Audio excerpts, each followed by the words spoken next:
There is a photograph taken somewhere in the English Midlands, sometime in the early 1940s, that most aviation historians have never lingered over. It shows an engine on a test stand. Not gleaming, not ceremonial, oil-streaked, bolted down hard, surrounded by men in overalls who look less like pioneers and more like people bracing for something to go wrong. The engine is running. That is the entire point. Not promising to run, not theoretically capable of running. Running. This is the story of how Britain got its jet engine off the drawing board and onto the flight line, not through a single heroic genius working in brilliant isolation, but through a man who understood something the theorists didn't. That the most sophisticated engineering in the world is worthless if a tired factory worker can't build it, if an exhausted ground crew can't maintain it, and if it won't survive its first hour of real use. His name was Frank Halford. And almost nobody remembers him. To understand why Halford mattered, you need to understand the particular kind of chaos that was British aviation in the early war years. By 1940, the jet engine was not a secret. The concept had been patented, theorized, argued over, and in Whittle's case, partially demonstrated. Frank Whittle, and that name will recur, had been working on his centrifugal turbojet since the 1930s, fighting the Air Ministry for funding with a persistence that was equal parts admirable and exhausting. His engine, the Whittle unit, had run, but running and being manufacturable are two entirely different propositions. Britain in 1940 was not an environment that rewarded elegance. The country was producing Spitfires and Hurricanes at a rate that strained every machine shop, every skilled hand, every supply chain. The factories running those programs were already working to their limit. To introduce a revolutionary new powerplant into that system required more than a working prototype.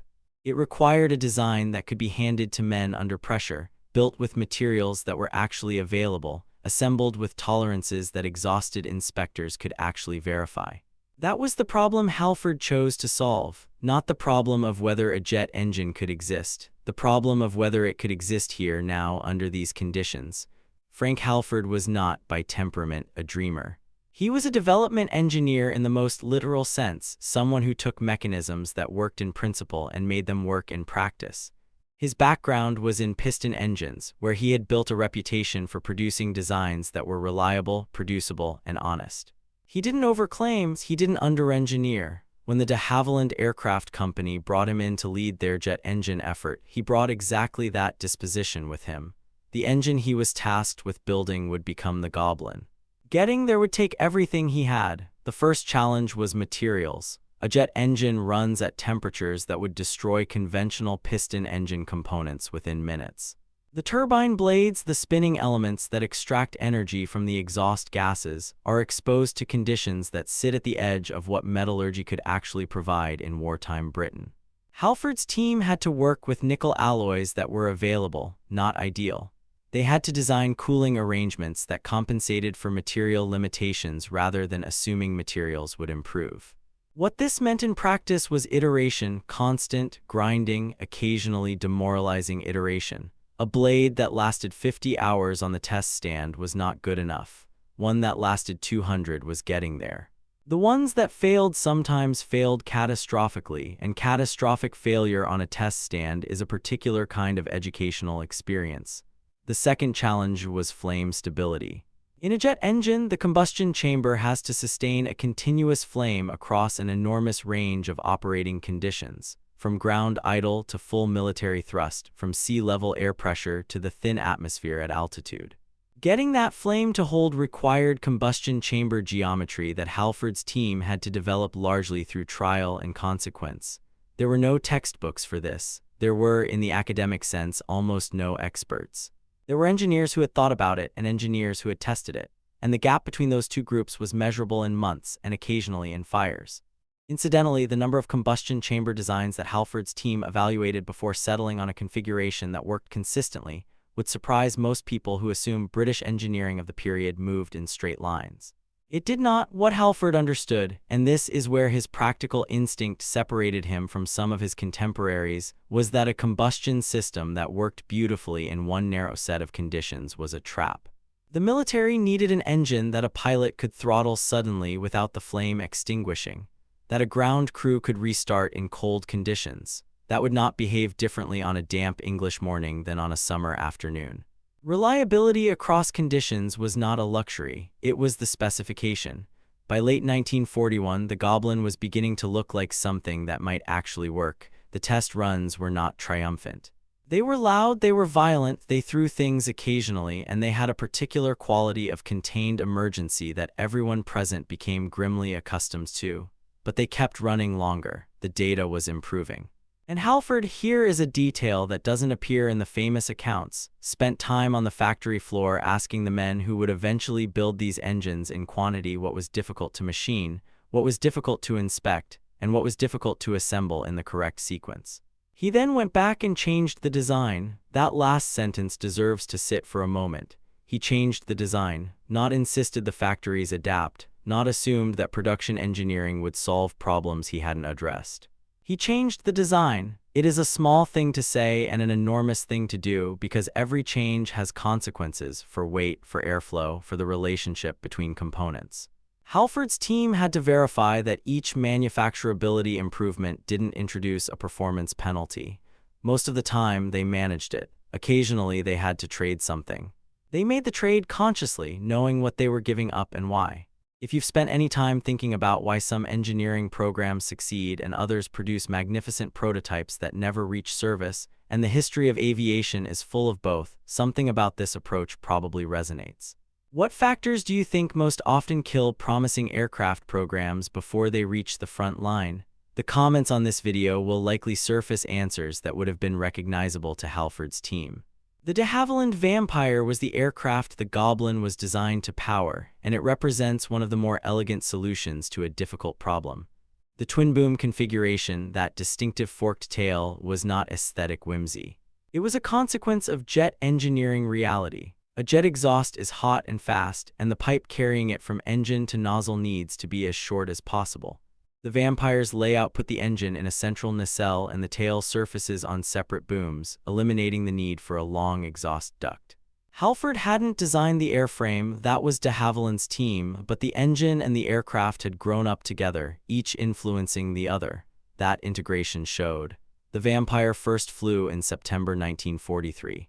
The pilot's subsequent report described the experience of jet-powered flight in terms that suggest the sensation was genuinely unlike anything he had previously encountered. Not necessarily more pleasant, the absence of propeller torque, the different power response, the quiet but fundamentally different in character, a different relationship between the pilot and the machine.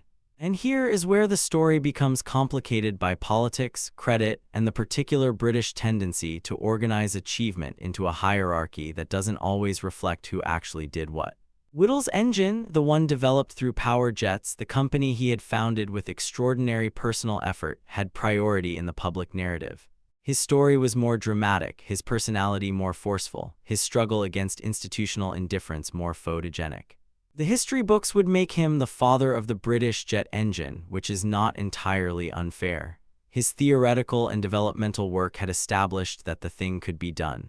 But the operational jet engines that actually entered service, that were built in the numbers needed, maintained by the people available, and flown in the conditions that actual war produced, owed as much to the quiet, systematic work of engineers like Halford as they did to any single inventor. The Goblin engine would eventually power not just the Vampire but the de Havilland Venom. Variants of it would fly in air forces across the world through the late 1940s and 1950s. The design had longevity precisely because it had been built with real constraints in mind from the beginning. There is a hidden truth in this story that the standard accounts tend to elide. The British jet program is usually told as a story about ideas, about who had the concept first, who fought the bureaucracy longest, who deserves the patent and the plaque. But the operational history suggests something different. The engines that won, that entered service, that kept flying, that could be handed to mechanics who hadn't been trained specifically on them, were the ones designed by people who thought about the end user before the elegance. Halford's Goblin was not the most theoretically sophisticated British jet engine of its era. It was the most usable, and in wartime, usable beats sophisticated every single time. By the time the Vampire entered Royal Air Force service in 1946, just after the war's formal conclusion, a timing that robbed the engine of its combat record but not its influence. Halford had already moved on to the next problem. The H-2, the gyron, engines of greater thrust and greater ambition.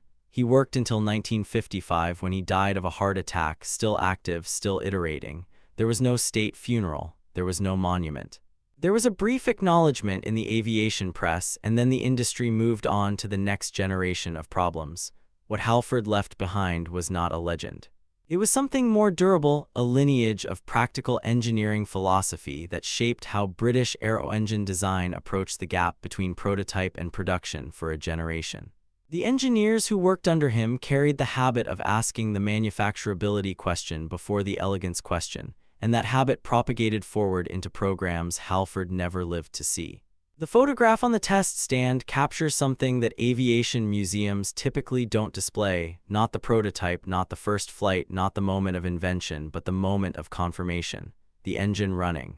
The men in overalls watching the gauges and not running away. The quiet understanding that this particular problem, at least, has been solved well enough to proceed. Frank Halford's engines flew more than 200 million hours across their operational lifetimes. That number, spread across air forces, commercial operators, and research programs, represents an almost incomprehensible quantity of human trust placed in engineering decisions made in wartime workshops. Every one of those hours was Halford's argument, made in metal and heat, that the important question was never whether a jet engine could work. The important question was always whether it could work for the people who actually needed it. If this kind of engineering history, the story behind the story, the name behind the legend, is the sort of thing you'd like more of, subscribing means you'll see the next one when it lands.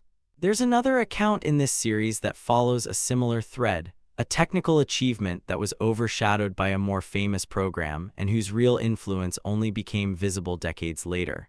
That one is worth your time.